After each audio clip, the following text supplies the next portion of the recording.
Pete here with the Small Business Resource Center.com and Small Business Resource Center YouTube channel. A lot of people have been asking to make videos about business startup. Business startup is actually very similar to operating a business. Small business, entrepreneurship, or anything, they're all very similar. So I actually already made one video this morning, but then I thought that can't be my first video, and I'll explain why. The video that I made was about marketing, and marketing being the most important thing. But I kind of think there's something else that was a little bit more than that. And I retrospectively looked at it and said, well, for somebody who's operating a business already, yes, marketing is the most important thing. But the very most important thing is you have to decide, you watching the screen, if you are a good fit to be an entrepreneur, a small business owner, independent contractor, or something else. Everyone is not really fit for that. And I'm not trying to sound negative when I say that, because most people have the idea that when they have a small business, it's going to be something very simple and easy. I'm not saying it can't be. If you have an idea and it turns out that way, great. But for most people, it's actually a lot more work than a regular job. Yes, it can be more rewarding and you can make a much higher income than most regular jobs. But you got to keep in mind, when I first started and decided that I would be self-employed, I remember talking to somebody years ago, and I forget who they are, but it's kind of stuck in my head. And they said, when you're self-employed, you are everything. And if you don't understand that statement, you're the plumber, you're the janitor, you're the garbage man, you're the manager, you're the customer service rep, you're marketing, you're advertising, you're, whatever it is you're doing, you're everything unless you can afford to hire someone. You're the launderer, you're the lawn care person, you're everything. So when you're self-employed, you got to realize that you need typically you might need a very diverse set of skills to accomplish your self-employment. And when it comes down to it, most of the times you're going to have to put in actually more work to start a self-employment or a small business than a normal person would have to put in a regular job. Yes, it could be more rewarding, but do you want to do that? That's the main thing you have to ask yourself. Do I want to go through the pain and the hard work to set something up that can make me, live better in the future? Or do I want to just work at a job where I can work regular hours and clock out and probably nobody will call me?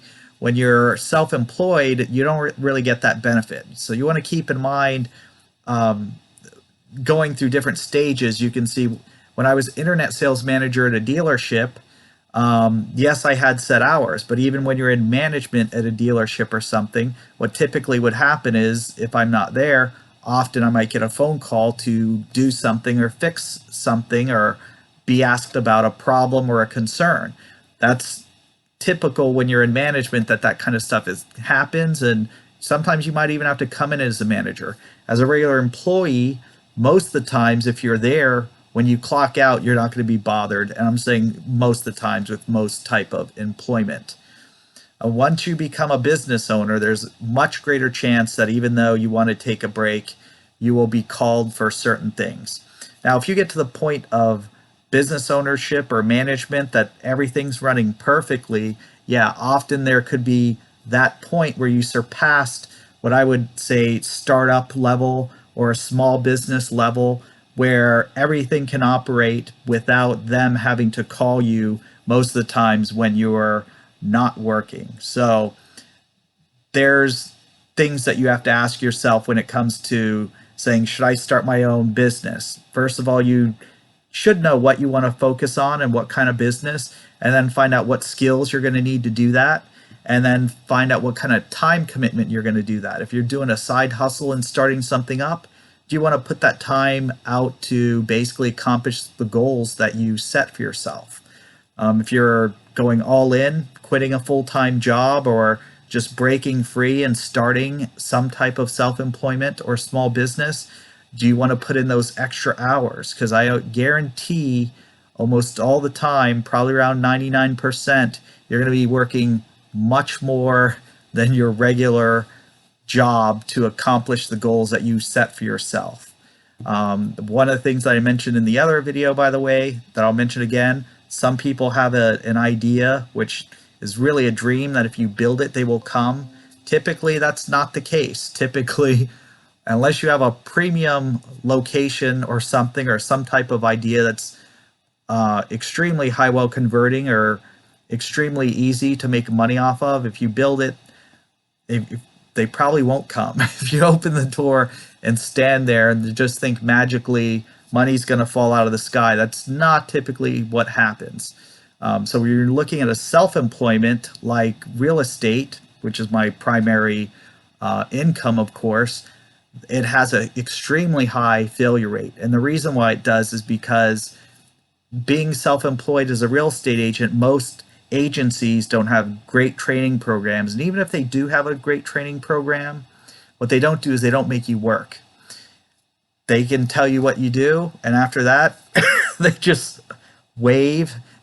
The only time they bother you is when you're turning paperwork in or turning checks in, or when your fees are due. Besides that, somebody's not going to tell you you got to work today. If you sit around and do nothing, nothing happens. At the end of the month, that's what your paycheck is going to be like. So typically, self-employed, if you're in something like real estate or insurance, you get paid for your effort. Things don't typically fall out of the sky.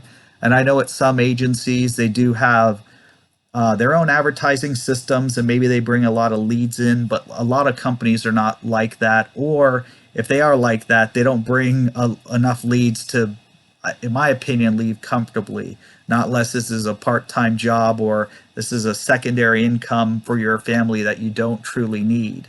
So when it comes down to making a decision and saying, should I start my own business, there's tons of questions that you really need to ask yourself. One, what do I want to do?